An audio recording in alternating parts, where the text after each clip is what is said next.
Chapter 13, narrated by Ed Good. The Scarecrow of Oz by L. Frank Baum. Glinda the Good and the Scarecrow of Oz.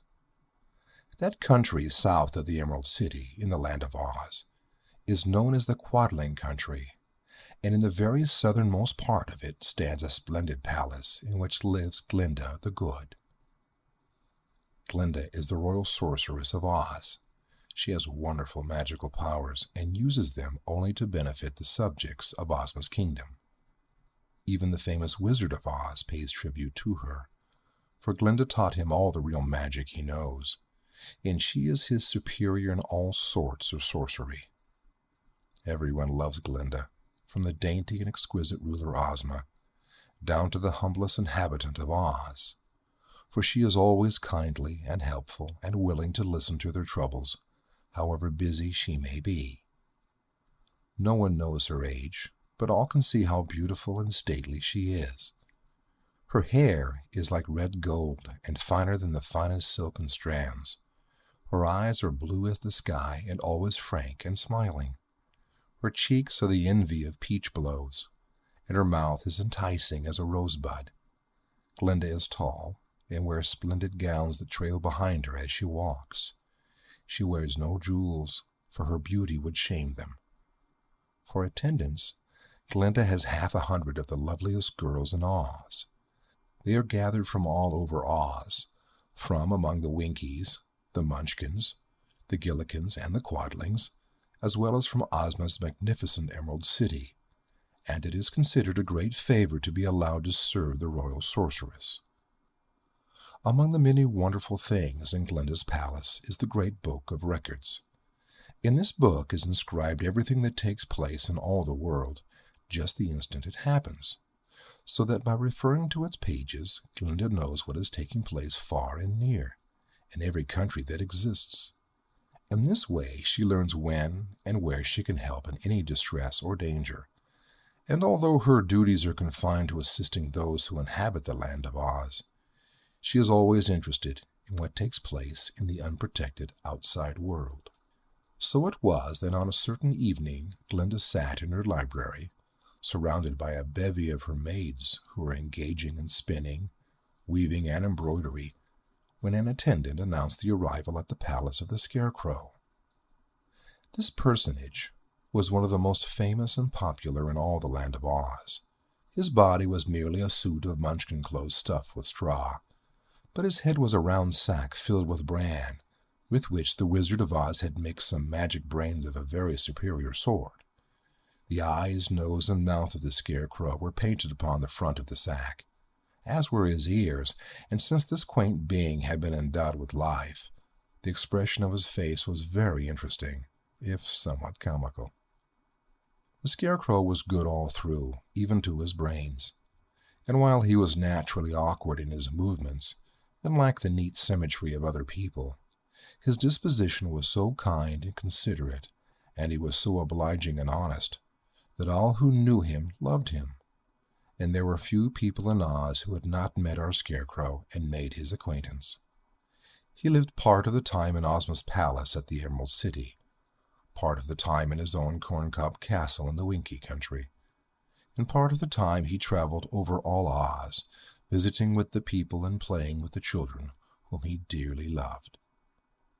It was on one of his wandering journeys that the Scarecrow had arrived at Glinda's palace, and the sorceress at once made him welcome.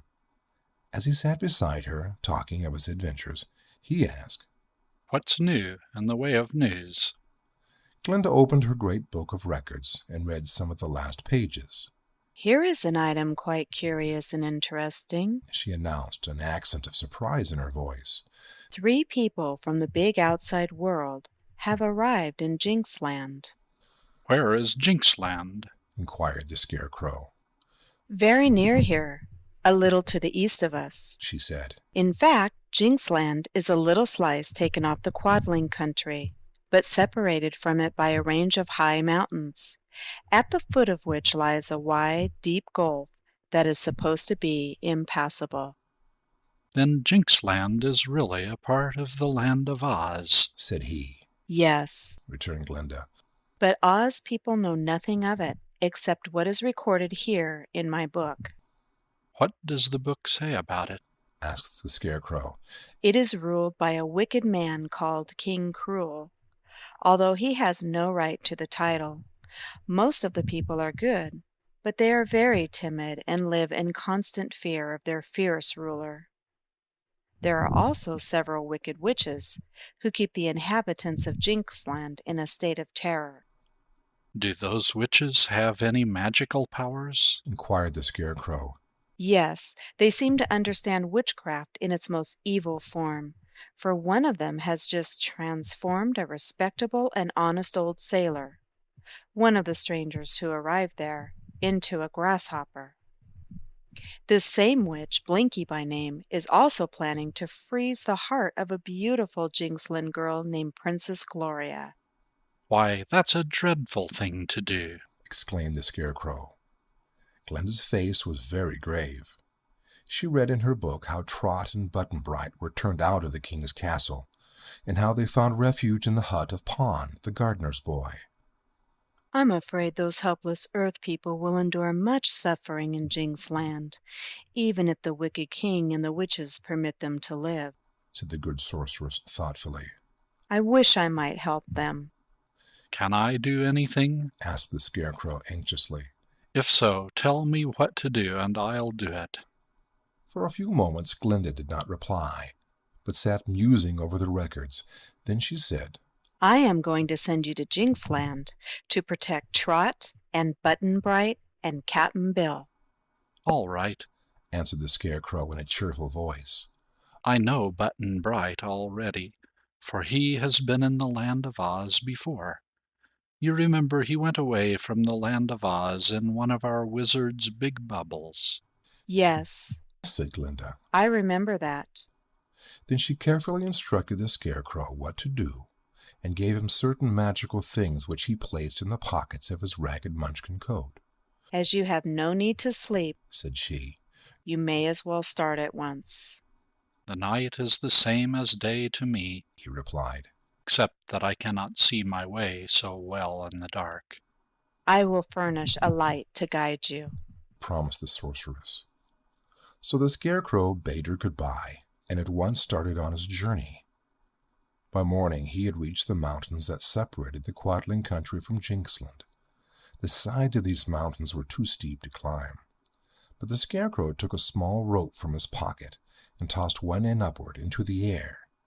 The rope unwound itself for hundreds of feet, until it caught upon a peak of rock at the very top of a mountain, for it was a magic rope furnished him by Glinda. The Scarecrow climbed the rope, and after pulling it up, let it down on the other side of the mountain range. When he descended the rope on this side, he found himself in Jinxland, but at his feet yawned the great gulf which must be crossed before he could proceed any farther.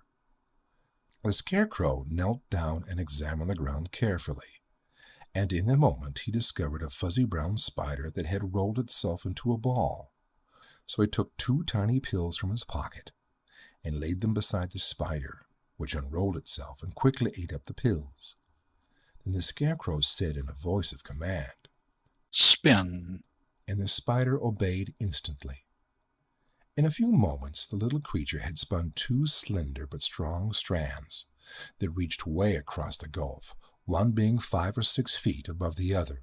When these were completed, the Scarecrow started across the tiny bridge, walking upon one strand as a person walks upon a rope, and holding to the upper strand with his hands to prevent him from losing his balance and toppling over into the gulf.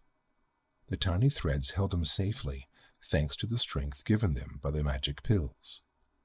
Presently he was safe across and standing on the plains of Jinxland.